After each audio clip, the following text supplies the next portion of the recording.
Welcome back to my channel, Easy English with Satyajit. Class 11 English, New Syllabus, Semester 1. Poetry সেকশনে তোমাদের পড়তে হবে The Second Coming by William Butler Yeats. William Butler Yeats, 1865 to 1939.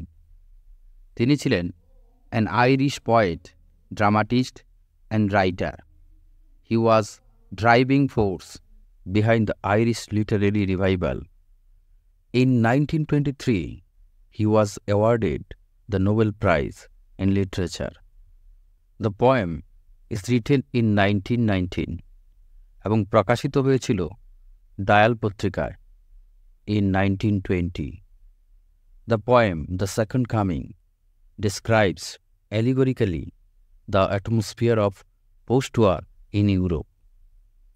The Easter Rising in 1916, the aftermath of World War I, the beginning of the Irish War of Independence, and influenza pandemic, কবিকে অনুপ্রাণিত করেছিল এই কবিতাটি রচনা করার জন্য। রচনাকালে কবি এই কবিতাটির নামকরণ করেন দি সেকেন্ড বার্থ। পরবর্তীকালে এই কবিতাটির নামকরণ করেন দি সেকেন্ড কামিং।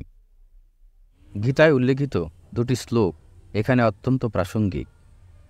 ইয়দা ইয়দা হি ধর্মস্য গ্লানির্ভবতি ভারত অভ্যুত্থানম অধর্মস্য তদাত্মনং সৃজাম্যহম। অর্থাৎ, হে ভারত, যখনই ধর্মের অধঃপতন হয় এবং অধর্মের অভ্যুত্থান হয়, তখন আমি নিজেকে প্রকাশ করে অবতীর্ণ হই। পরিত্রাণায় সাধুনাং বিনাশায় চ দুষ্কৃতাম ধর্ম সংস্থাপনার্থায় সম্ভবামি যুগে যুগে। অর্থাৎ, সাধুদের পরিত্রাণ করার জন্য এবং দুষ্কৃতকারীদের বিনাশ করার জন্য এবং ধর্ম সংস্থাপনের জন্য আমি যুগে যুগে অবতীর্ণ হই। সনাতন ধর্মের পাশাপাশি অন্যান্য ধর্ম এবং খ্রিশ্চিয়ানিটিতেও এই বিশ্বাস রয়েছে। অর্থাৎ, এই পৃথিবী যখন অধর্মে ভারাক্রান্ত হয়ে ওঠে, অরাজকতা বিরাজ করে সর্বত্র, শয়তান রাজত্ব করে সর্বত্র এবং অন্ধকার নেমে আসে, তখন স্বয়ং ঈশ্বর আবির্ভূত হন এই পৃথিবীতে। সমস্ত পাপের বিনাশ করে পাপমুক্ত করেন এই পৃথিবীকে। দি সেকেন্ড কামিং, দ্বিতীয়বার আগমন। পৃথিবী থেকে পাপমুক্ত করার জন্যে ঈশ্বরের দ্বিতীয়বার আগমন এই পৃথিবীতে। আজ থেকে প্রায় 2000 বছর আগে এই পৃথিবীতে এসেছিলেন জেসাস খ্রাইস্ট পৃথিবীকে পাপমুক্ত করার জন্যে। That was the first coming in Christianity. এবারে text line by line Bangla অর্থসহ। Turning and turning in the widening gyre, the falcon cannot hear the falconer. Gyre means বলয় বা চক্র। টার্নিং অ্যান্ড টার্নিং, যেটা ক্রমশ ঘুরে চলেছে। ইন দ্য ওয়াইডেনিং জায়ার, অর্থাৎ সেই জায়ার ক্রমশ চওড়া হতে চলেছে।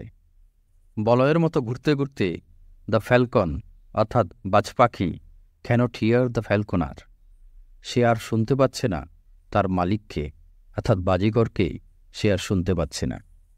এতটাই দূরে সরে চলে গেছে তার মালিকের কাছ থেকে। The allegorical meaning of the falcon is the human being. He cannot hear the falconer, who is the Almighty. অর্থাৎ মানুষ এতটাই দূরে সরে চলে গেছে যে তার সৃষ্টিকর্তাকেই সে ভুলে গেছে। সে আর শুনতে পায় না তার প্রভুর ডাক। Things fall apart. The center cannot hold. Mere anarchy is loosed upon the world. Things fall apart. জিনিসপত্র ভেঙে গুড়িয়ে গেছে, টুকরো টুকরো হয়ে গেছে। The centre cannot hold, centre অর্থাৎ কেন্দ্র আর ধরে রাখতে পারছে না। মিয়ার এনার্কি, শুধুমাত্র অরাজকতা, ইজ লুজড আপন দ্য ওয়ার্ল্ড, সারা পৃথিবীতে ছড়িয়ে পড়েছে। যুদ্ধ বিধ্বস্ত পৃথিবীতে সর্বত্রই অরাজকতা, একটা ক্যাওটিক সিচুয়েশন সর্বত্র।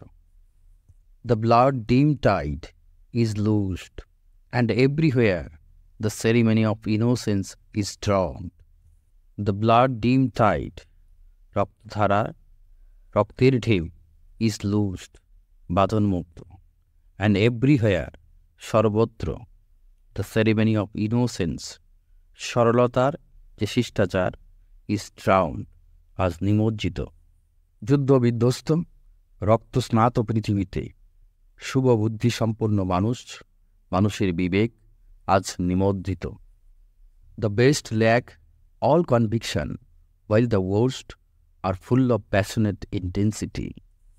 The best lack all conviction, সকল সজ্জনেরা আজ প্রতিবাদ করতে ভুলে গেছে, দণ্ডাদেশ দিতে ভুলে গেছে, যেখানে while the worst are full of passionate intensity, আবেগের সঙ্গে তীব্রতার সঙ্গে তাদের অপকর্ম করে চলেছে। অর্থাৎ শয়তানেরা আজ পূর্ণাবেগে তাদের নৃশংসতা, তাদের অপকর্ম চালিয়ে যাচ্ছে। Surely some revelation is at hand. Surely the second coming is at hand. পৃথিবীতে যখন ললেসনেস বিরাজ করছে, অরাজকতা বিরাজ করছে, কবি আশা করছেন যে পুনরুত্থান ঘটবে। নিশ্চয়ই surely some revelation is at hand, নিশ্চয়ই পুনরুত্থান হাতের নাগালের মধ্যে। Surely the second coming is at hand, নিশ্চয়ই দ্বিতীয়বার আগমন হাতের নাগালের মধ্যে। দ্বিতীয়বার জেসাস ক্রাইস্ট দ্বিতীয়বার এই পৃথিবীতে আগমন করবে জেসাস ক্রাইস্টের। The second coming hardly are those words out when a vast image out of spiritus mundi troubles my sight, somewhere in sense of desert. The second coming, দ্বিতীয়বার আগমন। Hardly are those words out, এই শব্দগুলো শুনতে না শুনতেই when a vast image out of spiritus mundi, কবি কল্পনায় এক বিশাল ইমেজ যা troubles my sight, কবি দৃষ্টিকে যন্ত্রণা দেয়। Somewhere in sense of desert, বালুকাময় মরুভূমির কোথাও। A shape with lion body and the head of a man, যার আকৃতি মানব মস্তকধারী সিংহের। A gaze blank and pitiless as the sun is moving its slow thighs while all about it real shadows of the indignant desert birds. A gaze blank, যার শূন্য দৃষ্টি, and pitiless as the sun, সূর্যের মতোই করুণাহীন, is moving its slow thighs, মাংসল উরু নিয়ে এগিয়ে চলেছে, আক্রমণ করতে উদ্যত। while all about it real shadows of the indignant desert birds.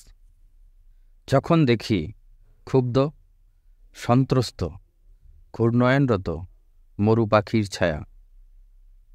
The darkness drop again, but now I know that 20 centuries of stony sleep were vexed to nightmare by a rocking cradle.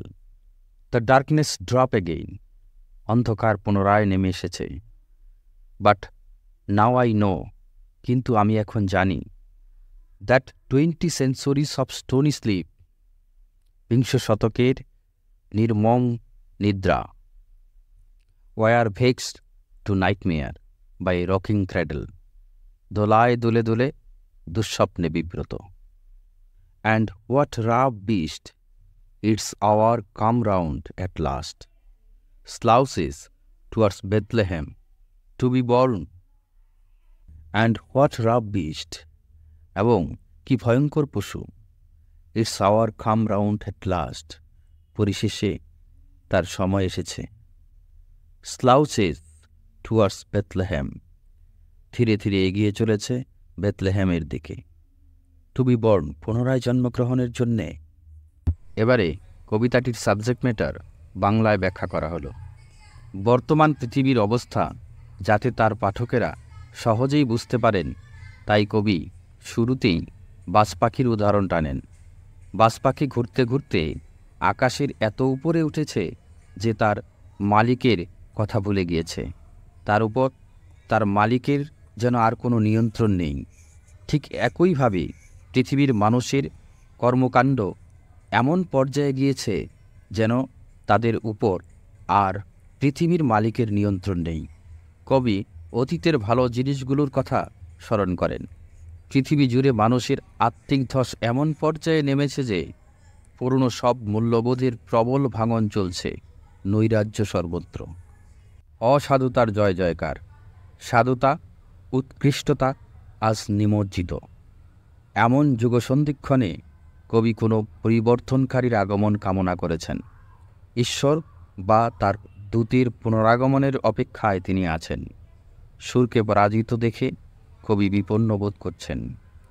হিংস্র পশুরা যখন শান্তিকে খুবলে খেতে উদ্যত, মানবরূপী পশুরা পৃথিবীকে ধ্বংস করেছে যখন, কবি তখন ত্রাতা হিসাবে বিধাতার পক্ষ থেকে কারো আগমনের জন্যে সাগ্রহে অপেক্ষা করছেন, যে কিনা পৃথিবীতে এসে থেকে এসব অরাজকতা নির্মূল করবে।